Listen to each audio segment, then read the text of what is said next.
Duet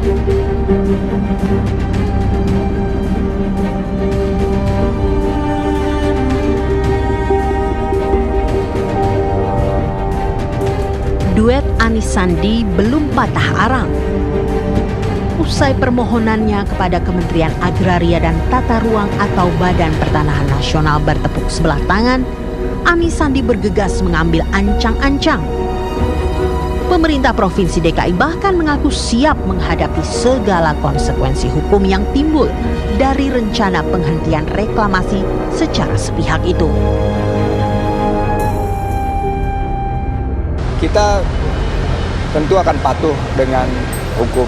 Sudah dipastikan bahwa prosesnya sesuai dengan janji kami adalah kami hentikan reklamasi dan konsekuensi hukumnya tentunya akan kami tata dan kami siapkan segala langkah-langkah agar apa yang kami lakukan ini tentu dalam koridor hukum.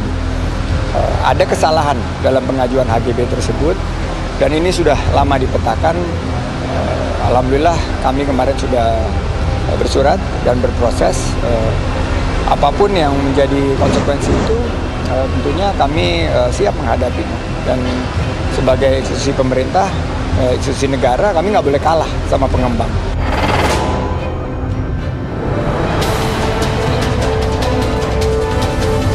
Pesan Sandi jelas. Gertakannya soal penghentian reklamasi tak ingin hanya sebatas isapan jempol. Meski begitu, klaim temuan cacat administrasi sebagai bekal pengajuan penghentian ataupun pembatalan sertifikat HGB pulau-pulau reklamasi itu sepertinya bakal menghadapi jalan terjal nan berliku. Fakta di lapangan, Peraturan Menteri Agraria atau Kepala BPN nomor 9 tahun 1999 pasal 104 yang menjadi acuan Anies Sandi kerap mentok di tengah jalan. Advokat senior Yusril Iza Mahendra ikut menyoroti upaya hukum yang mungkin ditempuh Pemprov DKI. Kalau ditanya kepada saya pengalaman sebagai advokat begitu ya, banyak sekali kasus-kasus pertanahan dengan menempuh cara supaya dibatalkan seperti tadi itu karena alasan cacat administrasi, umumnya itu dikalahkan di pengadilan.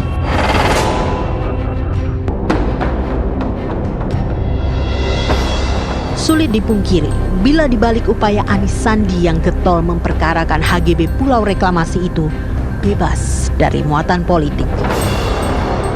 Persoalannya, gaya komunikasi Anies maupun Sandi yang berambisi memenuhi salah satu janji kampanyenya itu justru memantik multitafsir. Jadi ketika dia mengkomunikasikan saya tolak reklamasi, cara dia mengatakan tolak reklamasi itu dibayangkan orang bukan hanya HGB-nya yang ditarik, ya kan, KTP-nya yang ditarik, semua pulau-pulau itu juga dibongkar, kira-kira gitu loh Pak, di mata publik.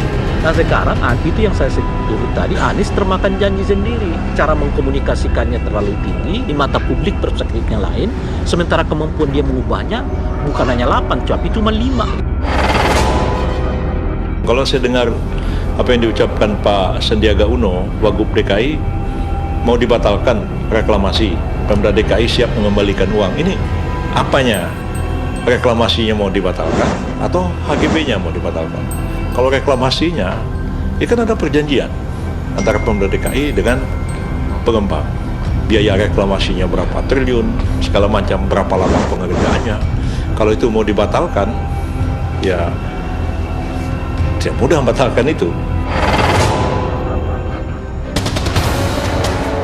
Baik Anies maupun Sandi tentu sadar urusan penghentian ataupun pembatalan hak guna bangunan untuk Pulau C, D maupun G reklamasi tidak akan mudah. Ada kesalahan administrasi yang selama ini tidak diperhatikan oleh Pak Anies adalah HGB-nya itu kok masuk HGB-nya Kamal Muara. Kamal Muara kan kelurahan di darat. Sementara belum ada ketentuan, belum ada perda, belum ada peraturan pemerintah bahwa pulau reklamasi itu merupakan bagian dari kelurahan Kamal Muara. Jadi kalau misalnya Pak Anies mau bertindak lebih lanjut, maka dia harus mempertanyakan BPN. Ente bilang ini bagian dari Kamal Muara, siapa yang bilang? Gua yang kuasa di ini kok. Pulau reklamasi itu belum ada statusnya kok. Nah, kalau benar-benar sebetulnya target dia mau mencabut HGB itu, apapun mekanismenya akan dia tempuh. Kalau mentok mekanisme dialog dengan BPN, dia akan masuk ke pengadilan. Kemana bola panas HGB reklamasi ini bergulir? Bisa saja mengarah ke istana. Bila tak segera tuntas, bukan tidak mungkin istana bakal diminta bersikap tegas menengahi perselisihan ini.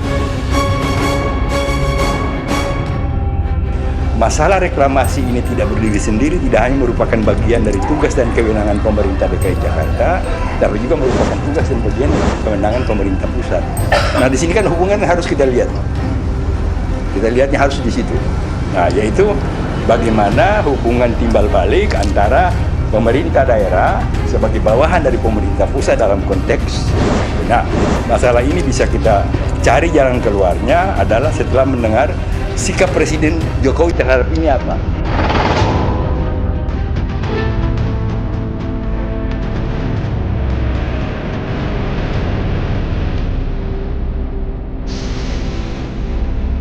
Masuk akal bila duet Anies Baswedan dan Sandiaga Uno bekerja keras mewujudkan setiap janji kampanyenya. Namun, pemenuhan janji-janji itu berpotensi mencederai nurani dan akal sehat andai mengabaikan konstitusi. Mengapa kita menolak reklamasi? Karena reklamasi itu justru memberikan dampak yang amat buruk kepada para nelayan kita.